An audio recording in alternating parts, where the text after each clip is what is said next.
Okay, तो आज सबसे पहला टॉपिक जो हमारा है वो है वेलोसिटी ऑफ लॉन्गिट्यूडिनल वेव। मैं थोड़ा सा रिमाइंड करा दूं, हमने एक और वेलोसिटी का एक्सप्रेशन निकाला था जब ये डिफाइन किया था हमने v is equal to under root T by lambda या फिर t अपॉन में मास बाय लेंथ। ये थी वेलोसिटी ऑफ ट्रांसवर्स वेव। आज हमारा मोटिव है लॉन्गिट्यूडिनल वेव की वेलोसिटी निकालना। जैसे कि साउंड वेव एक लॉन्गिट्यूडिनल वेव है जिसमें क्या जो पार्टिकल का मोशन होता है लॉन्ग द वेव मोशन होता है ना, क्रस्ट अपना ये वाला कंप्रेशन रेडिफेक्शन वाला। तो सिंपल सी बात है, लिख लो जरा। Velocity of longitudinal wave depends on bulk modulus of medium and density of medium. Velocity दो चीजों पे डिपेंड करेगी, पहला बल्क मॉडुलस पर और दूसरा डेंसिटी पर। अगर मैं डायमेंशन रेज कर दूं दोनों का ए और बी तो बात बन जाएगी। v इज इक्वल टू के। बल्क मॉडुलस का डायमेंशन फॉर्मूला क्या होगा? बल्क मॉडुलस होता क्या है? स्ट्रेस बाय में स्ट्रेन, यानी कि कोई भी फोर्स बाय एरिया अपॉन में चेंज इन वॉल्यूम अपॉन में ओरिजिनल वॉल्यूम। आपको पता है कि ये तो यूनिटलेस है, स्ट्रेन तो यूनिटलेस है। फोर्स बाय एरिया करूंगा तो क्या बनेगा यहाँ पर mlt माइनस टू अपॉन में एरिया क्या होगा L2। तो इस तरह से मुझे पता लग गया ml minus one T minus two, this will be your dimension formula for bulk modulus. तो डाल दो यहाँ पर इसको यार, ml t माइनस वन और यहाँ पर माइनस ऐसे। डेंसिटी का डायमेंशन फॉर्मूला क्या होता है? मास बाय वॉल्यूम, यानी कि ml माइनस थ्री। इसका डायमेंशन क्या आएगा बी। वेलोसिटी का डायमेंशन फॉर्मूला क्या होता है? lt minus one equals to k times ma l minus बी t माइनस टू। यहाँ पर क्या आएगा mb l माइनस थ्री बी। यहाँ पर m के ऊपर जीरो है तो जीरो को किससे कंपेयर कर दूं? a प्लस बी से। यहाँ पर l के ऊपर वन है और यहाँ पर l के ऊपर क्या है? Minus B. l के ऊपर यहाँ पर सॉरी माइनस ए है और यहाँ पर माइनस टू है, ठीक है। l के ऊपर यहाँ पर क्या माइनस है, तो यानी कि माइनस ए और यहाँ पर क्या है माइनस थ्री बी। यहाँ पर t के ऊपर क्या है माइनस टू है और यहाँ पर क्या है माइनस वन, तो minus one equals to minus two है। इससे पता लगा कि a की वैल्यू तो कितनी है वन बाय टू, तो b की वैल्यू क्या होगी? तो यार काम आसान हो गया, a को वन बाय टू और b को माइनस वन बाय टू लिखना है। तो जो वेलोसिटी आ रही है वो क्या आ रही है? अंडर रूट बीटा बाय में density rho. This will be your velocity of longitudinal wave, right, in air या इन पर्टिकुलर मीडियम। और ये मीडियम का बल्क मॉडुलस है। इसको एक बार नोट डाउन कर लो। अब इसी से ही, हाँ, इन पर्टिकुलर मीडियम, ठीक है। फिलहाल जो मैं ये ले रहा हूं ना, ये गैसेस के लिए ले रहा हूं अभी, बल्क मॉडुलस गैसेस के लिए। अगर मैं इसको वायर के लिए लेता तो यहां पर यंग मॉडुलस आना चाहिए था। ये मीडियम जो है ना वो गैस है, क्योंकि गैस के लिए मैं बल्क मॉडुलस डिफाइन कर सकता हूं। गैस के लिए हो सकता है bulk modulus define, young modulus तो आ नहीं सकता ना यहाँ पर, ना शेयर मॉडुलस आ सकता। तो मैं जो बात कर रहा हूँ फिलहाल गैसेस के लिए कर रहा हूँ, अगर बल्क मॉडुलस है यहाँ पर, ठीक है। तो यहाँ पर एक बहुत अच्छा क्वेश्चन बनता है अगर आप सीबीएसई कर रहे हो उसके लिए। क्वेश्चन लिखो जरा, explain Newton's theory, explain Newton's theory on the speed of sound, explain Newton's theory on the speed of sound wave in air,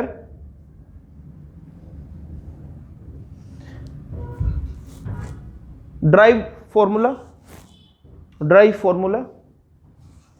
and what were the modifications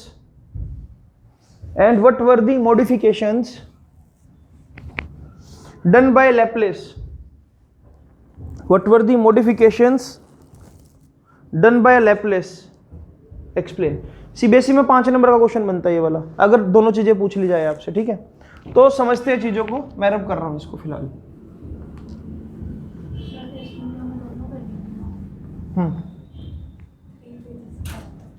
चलो अब देखते हैं, सुनते हैं इसको, समझते हैं।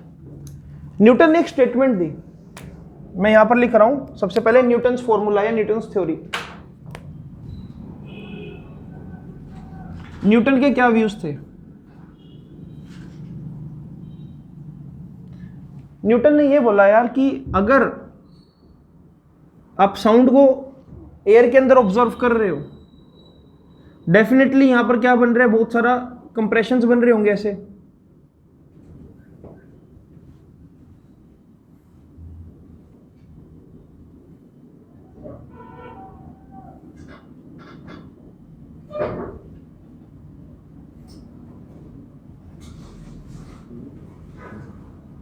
ठीक है, इसको बोलते हैं कंप्रेशन रीजन। और अगर मैं ऐसे बना रहा हूं, इसको बोलूंगा मैं क्या, रेरफेक्शन।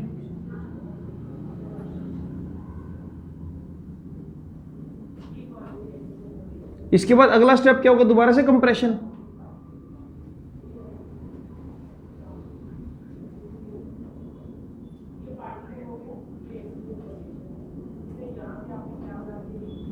और फिर से क्या होगा, रेरफेक्शन। अब न्यूटन का ये मानना था कि यार अगर तुम कंप्रेशन रीजन को ध्यान से देखो, ये रीजन क्या है, हाई डेंसिटी रीजन है, और यहां पर बाय डिफॉल्ट क्या होगा, हाई प्रेशर भी होगा। और यहां पर क्या होगा, यहां पर जो हीट है वो हीट जनरेट होगी, हीट पैदा हो जाएगी कोलिजन की वजह से। जैसे पार्टिकल तेजी से टकराए, कंप्रेशन रीजन बना, टकराने से क्या हुआ, हीट एनर्जी का राइज होगा। जब भी वॉल्यूम कम होती है तो हीट बढ़ती है ना, हम भी बात बोलते हैं। लेकिन जैसे ही इसके बाद रेरफेक्शन रीजन आया, उसने बोला कि रेरफेक्शन रीजन में क्या है, लो डेंसिटी, गैस क्या एक्सपेंड हो गई या एक्सपेंशन हो गया, वॉल्यूम बढ़ गई, हाई वॉल्यूम। वॉल्यूम ज्यादा होगी तो प्रेशर क्या हो जाएगा, कम, प्रेशर कम, लेस प्रेशर। तो न्यूटन ने बोला यार कि जब एक साउंड वेव ट्रेवल करती है ना एयर में, तो जितनी हीट कंप्रेशन रीजन में पैदा होगी, उतनी की उतनी हीट वो सेम अमाउंट में रिलीज कर देगा रेरफेक्शन में, फिर उतनी हीट दोबारा से पैदा होगी, फिर रेरफेक्शन में दोबारा रिलीज कर देगा। इस पूरी प्रोसेस में अकॉर्डिंग टू न्यूटन, उसने बोला ये पूरी प्रोसेस में टेम्परेचर कांस्टेंट रहेगा। अगर टेम्परेचर कांस्टेंट है तो उसने बोला ये प्रोसेस कैसी है, आइसोथर्मल प्रोसेस है। According to Newton, the propagation of sound wave in air is isothermal process because heat generated in compression region, same amount of heat is released in rarefaction region, and as a result temperature remain constant. इस बात को लिखो जरा। According to Newton, propagation of sound in air. According to Newton, propagation of sound in air is isothermal process.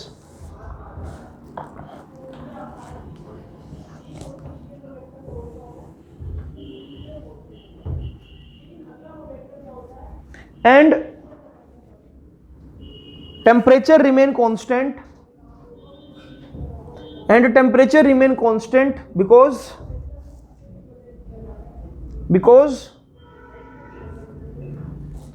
during compression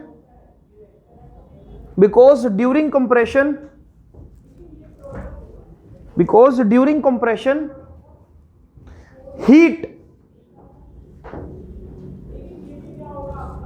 is released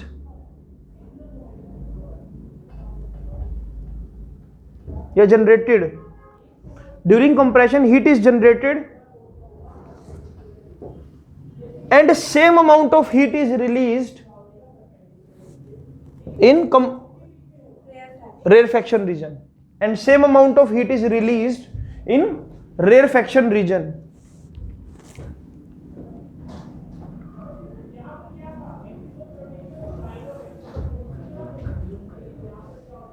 जब particle टकराएंगे तो temperature बढ़ा दिया, जब पार्टिकल दूर गए सेम टेम्परेचर ड्रॉप होकर वापस उतना आ गया, तो पूरी प्रोसेस का टेम्परेचर क्या हो गया, कांस्टेंट। पार्टिकल टकराए 4 डिग्री बढ़ गया, पार्टिकल दूर दूर हुए 4 डिग्री घट गया, तो पूरी इस प्रोसेस में क्या, टेम्परेचर कांस्टेंट। ऐसा न्यूटन ने बोला। न्यूटन के इस पर्टिकुलर थ्योरी के अकॉर्डिंग अगर मैं फॉर्मूला ड्राइव करता हूं तो एरर आएगा। अब देखना एक, तो न्यूटन के अकॉर्डिंग यार जो पीवी है वो क्या होना चाहिए, कांस्टेंट, क्योंकि आइसोथर्मल कंडीशन यही होती है, पीवी शुड बी कांस्टेंट। बात ठीक है बिल्कुल। अरे pressure volume is equal to constant Newton के अकॉर्डिंग। तो न्यूटन ने एक बात और बोली कि तुम अभी फॉर्मूला ड्राइव करके आए हो, तुमने ये बोला है वेलोसिटी क्या है, अंडर रूट बीटा अपॉन में रो। तुम इसको बीटा को बीटा आइसोथर्मल लिखो, ठीक है, बीटा लिखो आइसोथर्मल कंडीशन में। अब देखते हैं, मैं इसको डिफरेंशिएट कर रहा हूं। Differentiate with respect to volume, तो पीवी को डिफरेंशिएट करूंगा डी बाई डी वी ऐसे लिखकर, और यहां पर क्या आएगा डी बाई डी वी, यहां पर क्या कोई कांस्टेंट वैल्यू, ये तो जीरो हो जाएगा, कांस्टेंट राइट साइड तो जीरो हो जाएगा, कांस्टेंट का डिफरेंशिएशन जीरो होता है। ये क्या होगा, u इंटू वी से, तो देख लेते हैं, p constant dv by dv plus v constant dp by dv is equal to zero. ये वन हो जाएगा तो क्या बन जाएगा, p plus v dp by में dv is equal to zero. अगर मैं प्रेशर को यहीं पे रखूं तो क्या मिल रहा है, ये माइनस v अपॉन में dv, ऊपर क्या आ रहा है dp। तो एक चीज समझने की कोशिश कर, बल्क मॉडुलस ऐसे नहीं था कुछ, force by area v delta v by v। जब इसको सिंपलीफाई करता हूं तो ये बनता है force by area v upon में डेल्टा v, और फोर्स बाय एरिया को मैं क्या लिख देता हूं, प्रेशर। तो जो बल्क मॉडुलस है वो ये आ गया था कुछ प्रेशर इनटू में वॉल्यूम अपॉन में change in volume. Volume decrease हो रही है तो नेगेटिव साइन आ जाता था यहाँ पर। अब तो इसे कंपेयर करियो, प्रेशर ऊपर है, वॉल्यूम dv, तो यानी कि ये पूरी जो टर्म है ये किसके बराबर आ गई,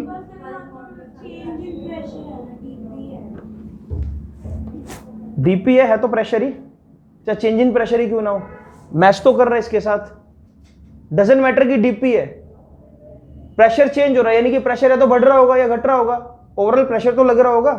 तो इसलिए मैं बोलूंगा कि ये चीज बिल्कुल किसके बराबर आ गई, बल्क मॉडुलस के। तो यहां पर मैं बल्क मॉडुलस लिख देता हूं, this is bulk modulus under isothermal. और ये फॉर्मूले को न्यूटन ने चेंज करके क्या बना दिया, velocity will be under root P upon में रो। ठीक है, अब यहां पर ना जब हमने कैलकुलेट करने की कोशिश करी, मुझे पता है कि जो प्रेशर होता है उसको हम लिख सकते हैं एच रो जी। एच का मतलब हाइट ऑफ मर्करी कॉलम कितना होता है, 76 इंटू 10⁻⁻², 76 सेंटीमीटर, तो मीटर में कन्वर्ट कर दिया। डेंसिटी कितनी लूंगा, एयर मर्करी की डेंसिटी, सॉरी मर्करी कितनी होगी 13.6, हाँ ठीक, मर्करी की, क्योंकि मैं मर्करी कॉलम के अकॉर्डिंग प्रेशर चेक कर रहा हूँ ना, मर्करी कॉलम क्या होता है, ठीक है ना। तो यहाँ पर लगा सकते हैं, वैसे बात तो सही है। तो तुम चाहो तो यहाँ पर वैल्यू जब लगाओगे तो ये कुछ ऐसा बन जाएगा, मैं सीधा सीधा वैल्यू लिख दूं, ठीक है। तो वैल्यू ये आएगी, देखो अंडर रूट पी बाय रो, मुझे पता है कि एटमॉस्फेरिक प्रेशर कितना होता है 1.013 इंटू 10⁵, ये अंडर रूट अपॉन में क्या आएगा, एयर की डेंसिटी नीचे 1.293, ठीक है, एयर की डेंसिटी। जब मैं इसको सोल्व करता हूं तो उससे जो वेलोसिटी निकल कर आती है वो ये आती है कुछ 280 मीटर पर सेकेंड, राइट। लेकिन एक्चुअल वेलोसिटी कितनी होती है 332.5 मीटर पर सेकेंड, ये एक्चुअल वेलोसिटी है। इससे पता लगा कि इसके अंदर एरर है, कितना एरर है, परसेंटेज एरर निकाले 332.5 माइनस 280 अपॉन में ओरिजिनल वैल्यू कितनी 332.5 इंटू में 100। इससे मुझे पता लगता है जो एरर है वो तकरीबन कितना है 15.7% का। तो न्यूटन की ऑब्जर्वेशन के अकॉर्डिंग अगर मैं फॉर्मूला ड्राइव करता हूं तो साउंड की जो वेलोसिटी आती है वो 280 आती है, और कितना एरर मिल रहा है उसके अंदर 15.7% का। तो this is all about Newton's formula, Newton's observation. इसके बाद हम बात करेंगे लैपलेस करेक्शन की, लैपलेस ने क्या बोला, तो इसको जल्दी से नोट डाउन कर लो। 3 नंबर में ये भी आ सकता है और 5 नंबर में दोनों चीजें आ सकती है, बनाओ जल्दी इसको। तो आफ्टर न्यूटन फॉर्मूला अब लैपलेस ने क्या करेक्शन करी वो समझते हैं, ठीक है। तो मैं इसको रब कर रहा हूं। लैपलेस की थ्योरी बिल्कुल अलग थी इससे। लैपलेस ने बहुत ही समझदारी से एक बात समझाई कि न्यूटन मेरा छोटा भाई है, उसने जो बताया कुछ सोच समझ के बताया होगा, लेकिन वो एक चीज भूल गया है कि जो एयर है, एयर एक पुअर कंडक्टर है। हाँ, उसने जो चीजें स्किप करी कि न्यूटन ने ये चीज अच्छे से नहीं पढ़ी कि एयर एक पुअर कंडक्टर है हीट का, यानी कि एयर के अंदर टेम्परेचर को बढ़ाना और टेम्परेचर को कम करना, it is quite difficult task. दूसरी बात ये बात बिल्कुल ठीक है कि यार पार्टिकल्स तेजी से टकरा रहे हैं, और ये बात भी ठीक है कि पार्टिकल्स दूर दूर भी जा रहे हैं, लेकिन स्पीड ऑफ साउंड हवा में होती है 332.5, यानी कि जो प्रोसेस होगी बहुत रैपिड होगी। इतना टाइम ही नहीं बचेगा कि हीट रिलीज हो जाए और वो हीट क्या सेम अमाउंट में हीट गैदर हो जाए। कहने का मतलब the compression and rarefaction are taking place rapidly. जब हम एडियाबैटिक की बात करते हैं, एडियाबैटिक में ये तो करते हैं फास्ट एक्सपेंशन फास्ट कंप्रेशन, और आइसोथर्मल में क्या बोलते हैं हम, स्लो एक्सपेंशन स्लो कंप्रेशन। लेकिन या तो कुछ स्लो नाम की चीज है ही नहीं, या तो जो भी हो रहा है रैपिडली हो रहा है, तो इतना टाइम मिलेगा ही नहीं कि हीट एक्सचेंज हो जाए सिस्टम और सराउंडिंग के बीच। क्योंकि मैं जो बोल रहा हूँ 332 मीटर पर सेकंड से ट्रैवल कर रहा है, हाई वेलोसिटी से कंप्रेशन रिफ्लेक्शन बन रही है ना, मतलब जो साउंड वेव है वो बहुत तेज है, 332 मीटर पर सेकंड। 332 हमारा आया था, वो फिर किस चीज से आया? वो अभी से आएगा ना लैपलेस से। तो फिर पहले हमें कैसे पता चला? हमने पहले बताया कि हमको पहले से पता ही है कि 332 मीटर पर सेकंड होते हैं। साउंड को मेजर करने के तरीके कई सारे हैं, ठीक है, साउंड वेव को मेजर करने के तरीके कई सारे। पत्थर को ड्रॉप कर दो, कितने टाइम बाद आपको स्प्लैश वाई दिया, ठीक है, कई सारी चीजें सोनोमीटर से हम डिटेक्ट कर सकते हैं। हमको तो बस एक थ्योरी चाहिए थी जो इस बात को वैलिड कर दे कि 332 इस थ्योरी से आ सकता है, नहीं समझे? हमको एक थ्योरी चाहिए थी कि कौन सी थ्योरी 332 मीटर पर सेकंड रिजल्ट ला सकती है।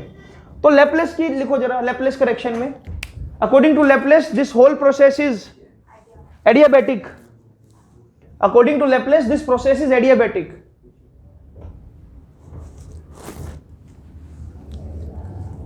Because air is bad conductor of heat, because air is bad conductor of heat and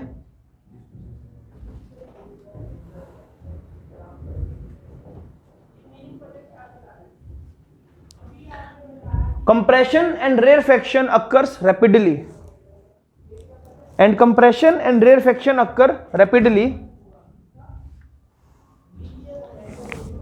No time left for exchanging heat. No time left for exchanging heat.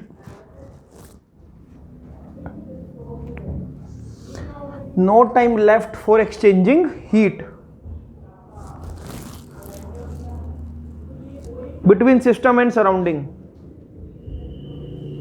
Between system and surrounding.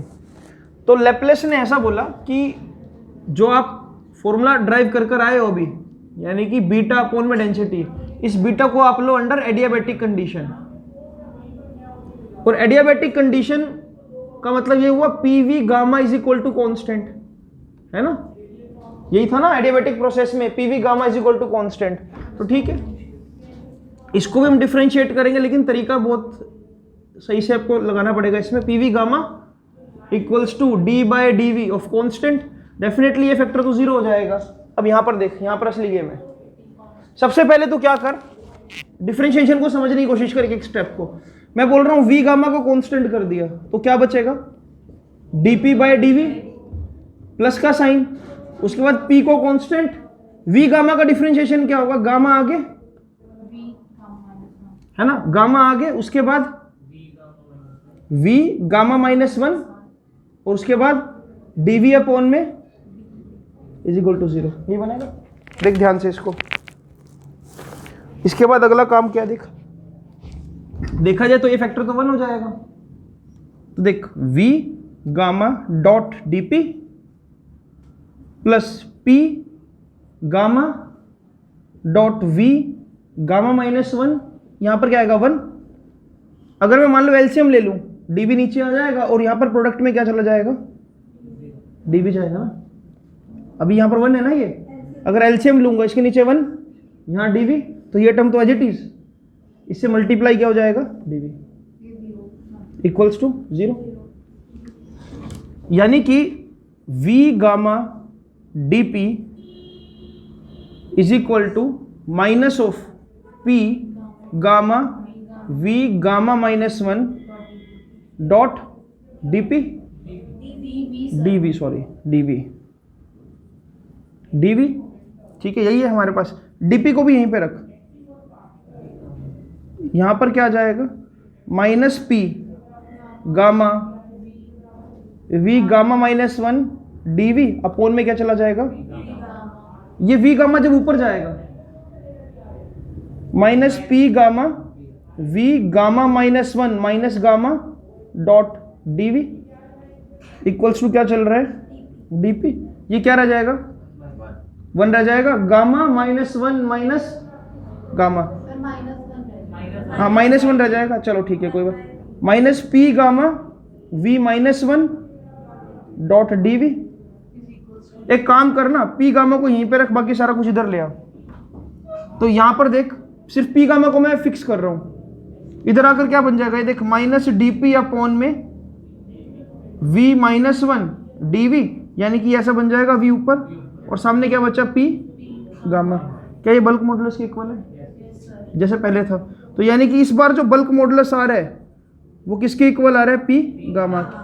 तो Laplace ने बोला कि इस result को ऐसे लिखने की जरूरत थी बस, velocity will be under root B adiabatic का मतलब क्या हो गया, p गामा अपॉन में डेंसिटी, यानी कि इसको क्या लिख सकता हूं, under root gamma dot under root p by rho. इसकी वैल्यू कितनी निकाली थी, 280, और गैस के लिए जो 1.41 होगा गामा, तो अंडर रूट किससे मल्टीप्लाई करा दो, 1.41 से, इससे वेलोसिटी कितनी आ जाएगी, 332 पॉइंट। तो इससे पता लगा कि यार ये एक एडियाबैटिक प्रोसेस है। ठीक है, ये रिजल्ट लिख लो, इंपॉर्टेंट है ये। स्टेप्स को ध्यान रखना, स्टेप्स क्या किए मैंने यहाँ पर बस। ठीक है, तो सीबीएसई में ये 5 नंबर में डेफिनेटली आएगा। कुछ क्वेश्चन देखते हैं इसके ऊपर बढ़िया बढ़िया। अब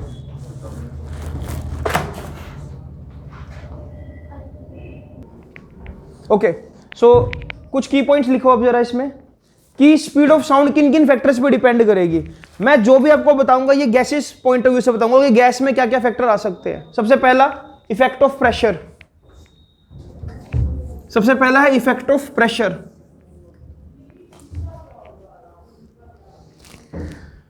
लिखो, when pressure is changed, when pressure is changed density changes by same amount.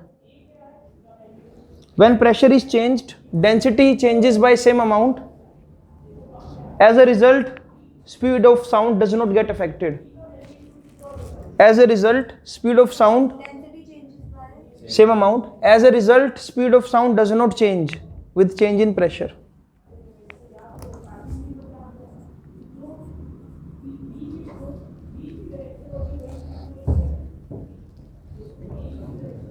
Speed of sound does not change by change in pressure.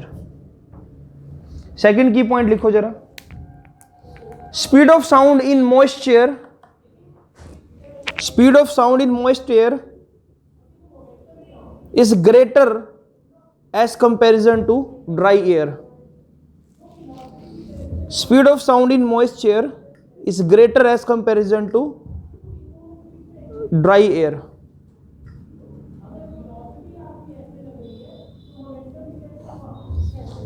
बताता हूं सारी चीजें। Third, speed of sound increases with increase in temperature.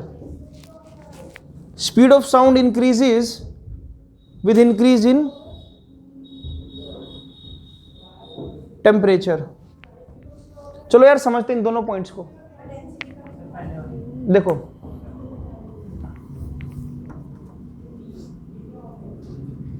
Density क्या होती है, mass by volume, और मुझे पता है कि प्रेशर भी क्या होता है, इनवर्सली प्रोपोर्शनल टू वॉल्यूम।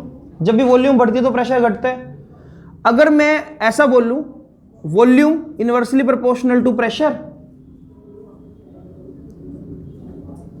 अगर मैं प्रेशर को डबल कर दूं तो वॉल्यूम क्या हो जाएगी, हाफ। अगर वॉल्यूम हाफ होगी तो डेंसिटी क्या हो जाएगी, यानी कि प्रेशर को डबल करने का मतलब डेंसिटी को, हाँ तो डबल करना ही तो होगा। देखो मैं क्या बोल रहा हूं यहां पर, pressure inversely proportional to volume है और density inversely proportional to volume है, दोनों बातें सेम है। यानी कि मैं अगर इसको ऐसा लिखूं, volume inversely proportional to pressure, तो ठीक है। यहां पर volume inversely proportional to density, तब भी ठीक है। अगर मैं प्रेशर को डबल कर दूंगा तो वॉल्यूम क्या होगी, वॉल्यूम हाफ होगी। वॉल्यूम हाफ करने का मतलब डेंसिटी कितनी होगी, डबल, और प्रेशर और वॉल्यूम क्या है, न्यूमिनेटर और डिनोमिनेटर में। तो जितना मैं प्रेशर, फॉर्मूला यही तो है देखा जाए तो, P ऊपर डेंसिटी नीचे। अगर प्रेशर कितना किया हमने यहां पर, प्रेशर डबल कर दिया। अगर प्रेशर को डबल कर रहा हूं तो डेंसिटी क्या हो रही है, हाँ डेंसिटी भी क्या हो रही है, डबल हो रही है पक्का, हाँ डेंसिटी भी क्या हो रही है, डबल। तो प्रेशर में कोई भी चेंज अगर मैं करता हूं तो सेम चेंज किस में आएगा, डेंसिटी में, जिसकी वजह से स्पीड क्या रहेगी, सेम। ठीक है, तो प्रेशर का कोई इफेक्ट नहीं है स्पीड ऑफ साउंड में। दूसरी चीज मैंने आपको क्या बताई, मॉइस्चर। अब देख ड्राई एयर में, हाँ ड्राई एयर में मॉलिक्यूल्स क्या होंगे, दूर दूर होंगे। जब हवा के अंदर मॉइस्चर आएगा तो मैं बोलूंगा कि पार्टिकल्स के बीच में वाटर ड्रॉपलेट्स आ गई कहीं ना कहीं बीच में, जिसकी वजह से जो पार्टिकल्स के बीच में जो स्पेसिंग है वो धीरे धीरे कम हो रही है। अगर स्पेसिंग कम होगी तो एनर्जी का एक्सचेंज जल्दी जल्दी होगा और हवा में जो साउंड की स्पीड है वो बढ़ जाएगी। जब तक ड्राई एयर है, ड्राई एयर में क्या, इस पार्टिकल को यहाँ पर ट्रैवल करना पड़ेगा एनर्जी को भेजने के लिए, इसको यहाँ पर, तो इसमें टाइम ज्यादा लगेगा। जैसे मान लो बारिश का टाइम है और मान लो गर्मियों का टाइम है। हाँ, तो सर जो आवाज हमें आपको कम दूर सुनाई देती है वो फिर ज्यादा दूर तक सुनाई देगी। जो आवाज आपको लेट पहुंच सुन रही है वो आपको थोड़ा ज्यादा जल्दी सुनाई देगी। सपोज करो टेम्परेचर है, मैं टेम्परेचर को यहाँ पर कांस्टेंट मान लो, मानो टेम्परेचर 27 डिग्री, बारिश का मौसम है, टेम्परेचर है 27 डिग्री, लेकिन हवा में क्या है, ड्राइनेस है। एक बम फटा आज यहाँ से 2 किलोमीटर दूर, अगर आपको मॉइस्ट एयर में वो साउंड, मतलब जो ब्लास्ट का साउंड है वो आपको 2 सेकंड में सुनाई दे रहा है, तो ड्राई एयर में वही साउंड आपको 2.5 सेकंड के बाद सुनाई देगा। मैं ये बोलना चाह रहा हूं, ऐसा नहीं कि ज्यादा दूर तक सुनाई देगा, ज्यादा जल्दी सुनाई देगा, क्योंकि स्पीड की बात चल रही है। स्पीड किसको चेंज करेगा, टाइम। सर अगर ड्रायर में थंडरिंग होती है, अगर ड्रायर में थंडरिंग, हाँ हाँ मॉइस्चर में क्या क्या बोल रहे हैं, क्या चीज लेट तो नहीं सुनती उसमें, हेडफोन्स में क्या, सुन मेरी बात सुन, कौन सी आवाज है, कॉलिंग वाली ये गानों वाली? यार वो तो ये भी हो सकता ना कि हो सकता है तेरा कनेक्ट ही 1 सेकंड के बाद हो रहा हो, या फिर तू ये समझ कि अगर तू मतलब जो फोन का जो आवाज है उसमें लेट सुनाई दे रही है, ऐसा तो नहीं होता मेरे ख्याल से। ऐसा तो जरूर होता है कि अगर मैं मान लिया ऑस्ट्रेलिया कॉल करता हूं तो मुझे रिस्पॉन्स 1 सेकंड के बाद सुनाई दे रहा है, वो लॉजिक तो मुझे समझ आता है, क्योंकि वहां पर वो जियो स्टेशनरी सैटेलाइट से कनेक्ट होगा, फिर सिग्नल रिफ्लेक्ट होगा, फिर तेरे पास आएगा, ठीक है। लेकिन ईयरफोन्स वाला तो ऐसा कुछ लॉजिक नहीं है। इतना जरूर है कि ईयरफोन्स में रेजिस्टेंस, मतलब अगर वायर वाला है तो रेजिस्टेंस क्रिएट होगा, तो वो चीज अलग है। मैंने कभी एक्सपेरिमेंट किया नहीं ब्लूटूथ वाला वैसे। सर ब्लूटूथ वाले में भी टाइम भी आता है। चलो एनीवेज, अब सुनो दूसरा फैक्टर ये हो गया। तीसरा फैक्टर क्या है कि जब टेम्परेचर बढ़ेगा तो स्पीड ऑफ साउंड बढ़ेगी, क्योंकि हमने ये चीज प्रूव करी है कहीं ना कहीं यार। जो C है वो डायरेक्टली प्रोपोर्शनल टू √T होता है, हमने पढ़ा था काइनेटिक थ्योरी ऑफ गैसेज में, हाँ, पढ़ा था ना। तो यानी कि पार्टिकल की स्पीड बढ़ जाती है जब टेम्परेचर बढ़ता है, तो यही रीजन है, टेम्परेचर बढ़ाओगे तो आपकी जो हवा है, मतलब आपकी जो साउंड है वो तेजी से टेम्परेचर बढ़ाएंगे फिर ये ड्राइंग होगी। अगर हाँ होगी, नहीं जरूरी थोड़ी है। टेम्परेचर बढ़ाने से क्या होगा, लेकिन मॉलिक्यूल्स की वेलोसिटी भी तो बढ़ जाएगी। सुन मेरी बात, अगर मैं टेम्परेचर बढ़ाऊंगा तो वो एनर्जी, जो हीट एनर्जी किसको मिलेगी, पार्टिकल्स को, तो उनकी क्या चीज बढ़ेगी, काइनेटिक एनर्जी नहीं बढ़ेगी उससे, वो भी तो देखना। जैसे गर्मियों में यहाँ पे है, हाँ टेम्परेचर सूरज का कम हो गया, तो यहाँ से पार्टिकल्स दूर दूर हो जाएंगे, वॉल्यूम पे आना। टेम्परेचर बढ़ाने से देख, पहली बात तो 2 इफेक्ट है। पहला कि पार्टिकल स्लाइटली दूर हो जाएंगे, मैं मानता हूं ये बात, लेकिन दूसरा इफेक्ट भी तो है कि एनर्जी बढ़ जाएगी। एक इफेक्ट है डोमिनेंट है इसमें से, एनर्जी बढ़ने वाला। एनर्जी बढ़ के सर वो ऊपर चल जाएंगे। ऊपर क्यों जाएंगे, अगर मैं अगर वेपर्स क्यों ज्यादा होंगे यार, नहीं टेम्परेचर बढ़ गया। मैं अगर सपोज मैं यहां पर साउंड वेव की बात कर रहा हूं, पहली बात तो मैं साउंड वेव की बात कर रहा हूं। अगर मैं साउंड वेव पैदा कर रहा हूं और टेम्परेचर ज्यादा है, तो डेट मीन्स जो मेरे मॉलिक्यूल्स जो मैंने यहां पर जनरेट करे, जिनको मैंने एनर्जी दी, एक तो एनर्जी मैं दे रहा हूं और एक टेम्परेचर की वजह से उनको हीट एनर्जी एडिशनली मिल गई, तो वो तेजी से तेरे पास पहुंचेंगे, ठीक है। और तू मुझे बोल रहा है कि वो दूर दूर है, यहां पर 2 फैक्टर मैं मानता हूं, पार्टिकल दूर दूर हो गए, लेकिन सेम वे में एनर्जी भी तो बढ़ गई उनकी। और तू जो मुझे बोल रहा है, तू ये बोल रहा है कि एटमॉस्फेयर को लेकर कि पार्टिकल्स ऊपर चले जाएंगे, वो तो क्लाइमेटिक चेंज हो गया एक, और मैं बोल रहा हूं कि साउंड वेव को मुझे एक एंड से दूसरे एंड पर भेजना है, ठीक है। अगला लिखो जरा, इफेक्ट ऑफ विंड वेलोसिटी। देख लो, इफेक्ट ऑफ विंड भी समझ लो। ये तो बिल्कुल कॉमन सी बात है कि एक स्पीकर है ऐसे, ठीक है, और हवा भी चल रही है इस डायरेक्शन, बिल्कुल इसके पैरेलल, विंड की डायरेक्शन ये है। तो मुझे पता है कि यार पार्टिकल्स की वेलोसिटी क्या होगी, सामने की तरफ ऐसे, ठीक है, और विंड की वेलोसिटी क्या हो जाएगी उसमें ऐड, तो इस केस में बोलूंगा v + w, ठीक है। अगर तो पार्टिकल्स भेज रहे हैं ऐसे, लेकिन हवा चल रही है सामने से, तो यही क्या हो जाएगी, v माइनस डब्ल्यू। ठीक है, एक और कंसेप्ट देखते हैं। मान लो पार्टिकल्स को आप भेजना चाह रहे हो सामने ऐसे, लेकिन हवा चल रही है ऐसे, इस रीजन में ऐसे, इस रीजन में ऐसे, तो कोई मुश्किल थोड़ी है यार। देखो अगर ये W है और ये थीटा है, तो ये वाला कंपोनेंट क्या होगा, W cos थीटा, और ये क्या है V, तो यहां पर क्या होगा V plus W cos theta. अगर ये ऐसे होता तो V minus W cos theta. अगर मान लो दूसरा एंगल गिवन है आपको, तो फिर वो देख लेंगे कंपोनेंट लेकर, मतलब ऐड हो जाएगा और सब्ट्रैक्ट हो जाएगा। तो विंड वेलोसिटी सपोर्ट कर सकती है आपको अगर आपकी साउंड की डायरेक्शन में ही हो। नेक्स्ट है अगला पॉइंट, बनाना तो बना लो इसको।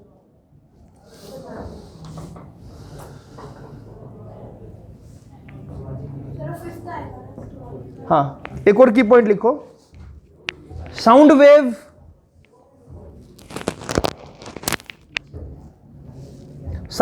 of different frequencies can travel with the same speed. Sound waves of different frequency can travel with same speed. यानी कि फ्रीक्वेंसी का भी कोई इफेक्ट नहीं है। अगर एक मैं गिटार बजा रहा हूं और एक मैं बांसुरी बजा रहा हूं या एक मैं मंदिर की घंटी बजा रहा हूं, उन सबकी वेलोसिटी सेम होगी, बस फ्रीक्वेंसी अलग अलग होगी। ठीक है, अपने को जो फ्रीक्वेंसी अलग अलग मिल रही है उससे उनका वो जो पिच है वो चेंज हो जाएगी, फ्रीक्वेंसी पिच को चेंज कर देती है। तो फ्रीक्वेंसी अलग होने पर स्पीड ऑफ साउंड सेम रह सकती है। मतलब सेम टाइम पे अगर तीनों चीजें होंगी तो हमारे को तीनों की आवाज सेम टाइम पे पहुंचेगी, तीनों की आवाज सेम टाइम पर पहुंचेगी। ठीक है, वेलोसिटी का यहां पर स्पीड ऑफ साउंड से कोई लेना देना नहीं है। ठीक है, नेक्स्ट फ्रीक्वेंसी का, सॉरी वेट सर, कोई गाइड कर। लास्ट पॉइंट लिखो जरा, speed of sound does not get affected by change in amplitude. Amplitude का भी कोई लेना देना नहीं है। Speed of sound does not get affected by amplitude. तू अगर ऊंचा बोलेगा, जैसे कि उसने बोला था, ऊंचा बोलने से क्या स्पीड ऑफ साउंड बदल जाएगी, नहीं, उससे तेरी लाउडनेस बढ़ेगी सिर्फ। Speed of sound does not get affected by amplitude up to very large extent. मतलब अगर बहुत ज्यादा चेंज कर दूं तो शायद स्लाइटली वेरिएशन आ जाए, अदरवाइज नहीं आएगा। ठीक है, बाकी मैं कल इस पर न्यूमेरिकल्स कराऊंगा कुछ, कल देखते हैं। ठीक है, आज की क्लास में इतना ही।